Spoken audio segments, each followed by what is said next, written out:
Hello, my friend. Hope you are fine. Alors, comme je l'ai souligné la semaine dernière, il était question pour moi de parler de ce sujet en faisant deux séries. Deux séries parce que s'il est vrai qu'il y a des personnes qui n'ont pas de problème avec leur morphologie et que ce sujet ne concerne pas tout le monde, hein. C'est pas tout le monde qui a un problème avec sa morphologie, avec son physique, avec son apparence. Et si j'ai quand même souhaité en parler, c'est parce que je connais des personnes qui ont été touchées. Je connais des personnes qui vivent cette réalité et qui se sentent mal dans leur peau à cause de ce genre de réflexion.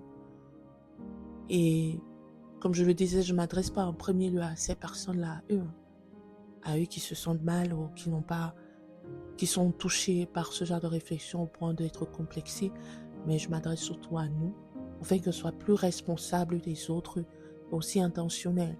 Et on est intentionnel aussi dans la manière de poser des questions, dans les réflexions qu'on fait quand on prend les nouvelles de quelqu'un. Il y a des choses qu'on ne doit pas demander, ou alors qu'on ne doit pas demander comme ça. Ça demande du tact, ça demande de mettre la forme. Oui, la forme est importante. La forme est importante. Tu peux me dire que ça part d'une bonne intention. Eh bien, si ça part d'une bonne intention, désormais, mets la forme. Si tu n'as aucune mauvaise pensée, mets la forme. Tu peux te dire que la personne que tu as en face de toi, il s'en fout, hein. Ça, c'est ce qu'on pense toujours. Combien de personnes on a entendu raconter leur histoire et être choquées de se dire que, ah bon, cette personne aussi pouvait manquer de confiance. Ah bon, cette personne pouvait aussi être complexée. Il y en a beaucoup plus que vous pensez.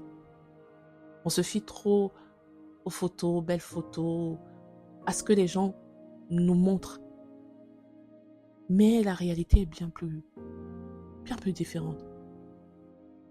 Personne ne connaît le cœur de l'homme, personne ne sent de l'intérieur. Alors comme tu ne connais pas l'état d'esprit véritable de quelqu'un, fais attention. Faisons attention.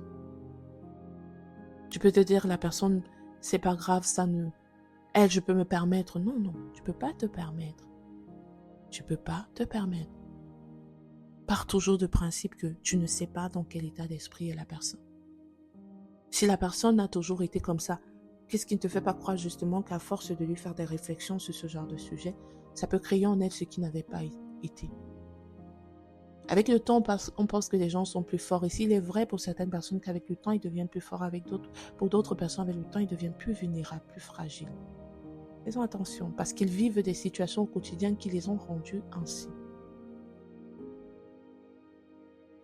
Et alors, comme je le disais, s'il est vrai que ce n'est pas toujours une question d'apparence, une question de physique, des réflexions relatives au physique, eh bien, il y a ces réflexions-là liées à la vie familiale, la vie sociale, la vie amoureuse des gens. Oui. Ces réflexions-là qui touchent ce domaine-là. Parce que ça fait partie des standards de la société qui est le standard de réussite. Si quelqu'un a réussi, alors cette personne est mariée, a des enfants. C'est comme ça. C'est le standard de la société. Et comme c'est tellement imprégné dans notre esprit, quand on voit quelqu'un pour prendre de ses nouvelles, on prend des nouvelles de la famille. On prend des nouvelles de son état social, familial, ce qui n'est pas mauvais en soi. La vérité, ce n'est pas mauvais. Le problème, c'est la manière. Le problème, encore une fois, c'est le timing. Le problème, encore une fois, c'est que tu n'as aucune idée de l'état d'esprit de la personne. Le problème, encore une fois, c'est que parfois, ces questions sont comme des reproches. Et ça vient pas toujours des gens, d'ailleurs, ça vient pas toujours des gens avec qui on n'a pas parlé depuis longtemps. Parfois, ça vient des proches même. Ça vient même de la famille. Et tu entends ce genre de réflexion comme tu es déjà marié, toujours célibataire. Pourquoi? Ah, donc toi, tu as décidé de finir vieille fille, de finir seule. Quand est-ce que tu vas nous présenter quelqu'un? Et les enfants, tu attends quoi? Est-ce que tu sais que le temps, il est en train de passer? Je parle de ce genre de questions. Je parle de ce genre de réflexion. N'as-tu pas l'impression que quand elles sont dites, elles sont comme des reproches? Comme pour dire que c'est de ta faute si tu es célibataire. Comme pour dire que c'est de ta faute si tu n'as pas encore d'enfant. Qu'on peut dire que tu n'es pas conscient du temps qui est en train de passer. Qu'on peut dire que cette personne n'est pas consciente de ça. Qu'on peut dire que cette personne fait exprès d'être seule. Comment une belle fille comme toi peut être seule? Comment un beau garçon comme toi peut être célibataire? Qu'on peut dire que cette personne fait exprès, que ce n'est pas possible. Alors s'il est ou elle est dans cette position, c'est que c'est voulu ou intentionnel. Non, non, non, c'est pas toujours voulu. Il y a des cadres qui ne s'y prêtent pas. Il y a un environnement qui ne s'y prête pas. Qui n'est pas propice à des rencontres. Et cette personne se sent déjà mal d'être seule. Mais ne sait pas comment faire pour rencontrer des gens. N'avez-vous pas déjà entendu ces personnes qui se retrouvent dans les pays étrangers et qui sont obligées d'être sur des applications de rencontres parce que justement là où ils sont, ce n'est pas des endroits propices à la rencontre?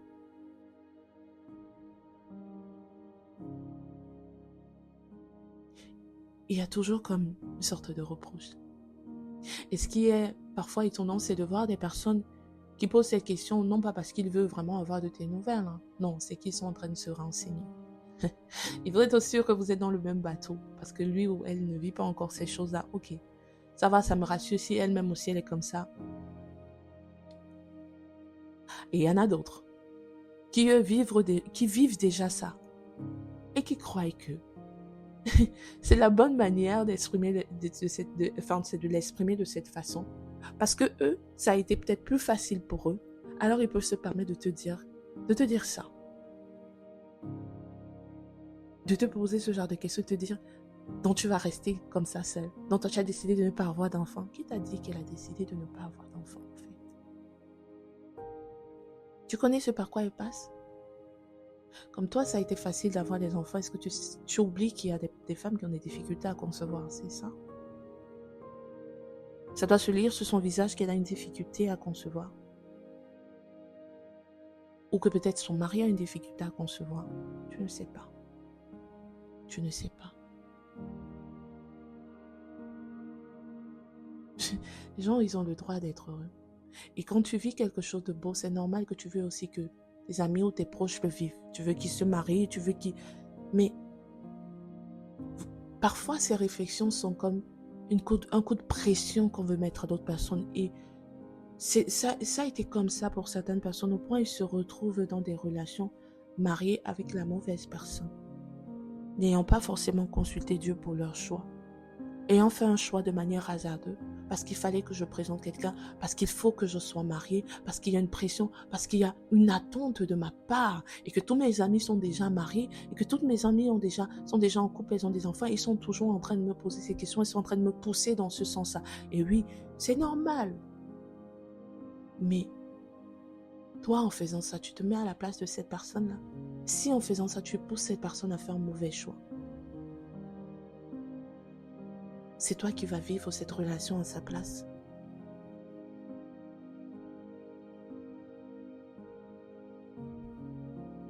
C'est toi qui vivras cela à sa place. Très souvent, nous n'avons aucune idée de ce que les autres traversent. Est-ce que tu penses que les gens ils sont célibataires parce qu'ils le veulent? C'est un choix. Pour certains, c'est un choix. Ils ont le droit. C'est leur standard à eux. La société ne les impose pas forcément leur manière de vivre, mais ce n'est pas pour tout le monde que c'est un choix. Comme j'ai dit, il y a des cadres qui ne s'y prêtent pas forcément. Et est-ce que tu crois que si ça a été facile pour toi, ça l'est forcément pour quelqu'un d'autre?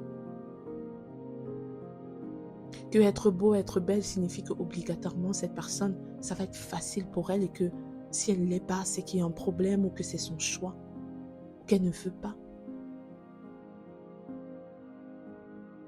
Penses-tu que certaines femmes n'ont pas d'enfants parce qu'elles ne le veulent pas, parce qu'elles ne le désirent pas? Est-ce que tu connais le nombre de femmes qui rencontrent des difficultés à concevoir et combien elles dépensent constamment pour trouver des solutions? J'ai entendu des témoignages d'une jeune femme même qui a déjà eu un enfant. Et les gens commencent à lui demander à quand le deuxième, à quand, alors que depuis justement qu'elle a eu cet enfant-là, elle a des problèmes à concevoir.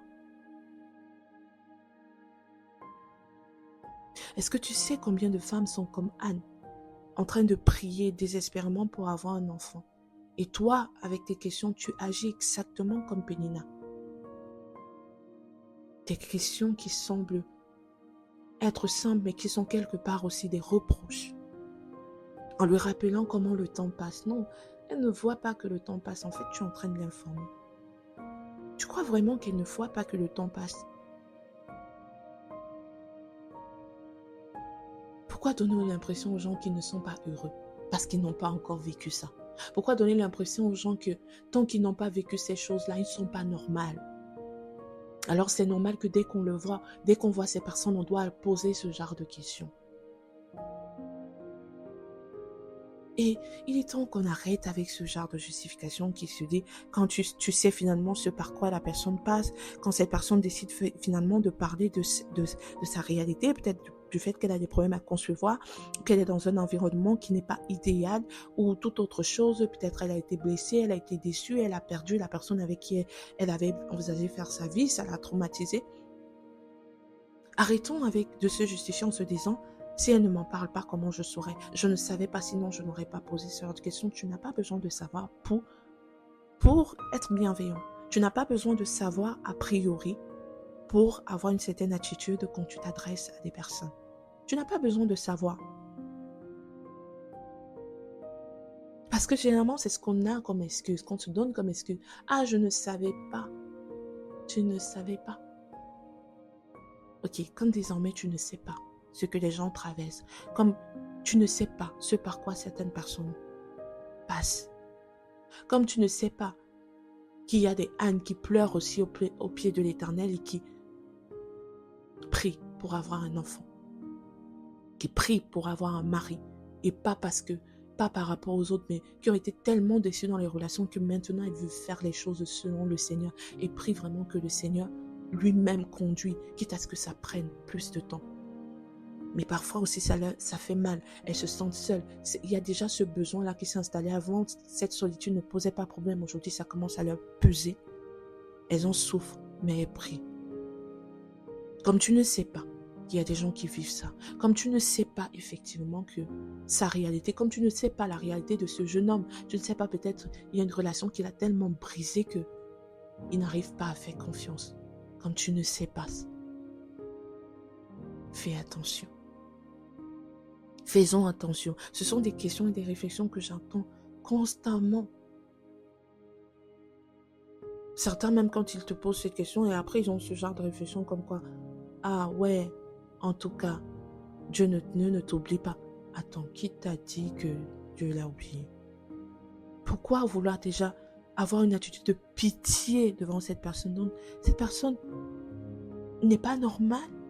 Elle est normale. Ou qu'elle ne vit pas encore ça et tu le lui souhaites.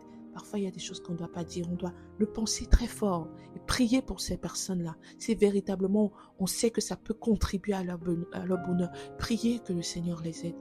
Mais faisons attention. Faisons attention.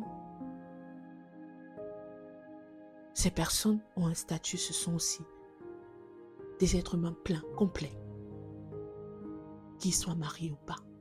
Qu'elles soient célibataires ou pas, qu'elles aient des enfants ou pas.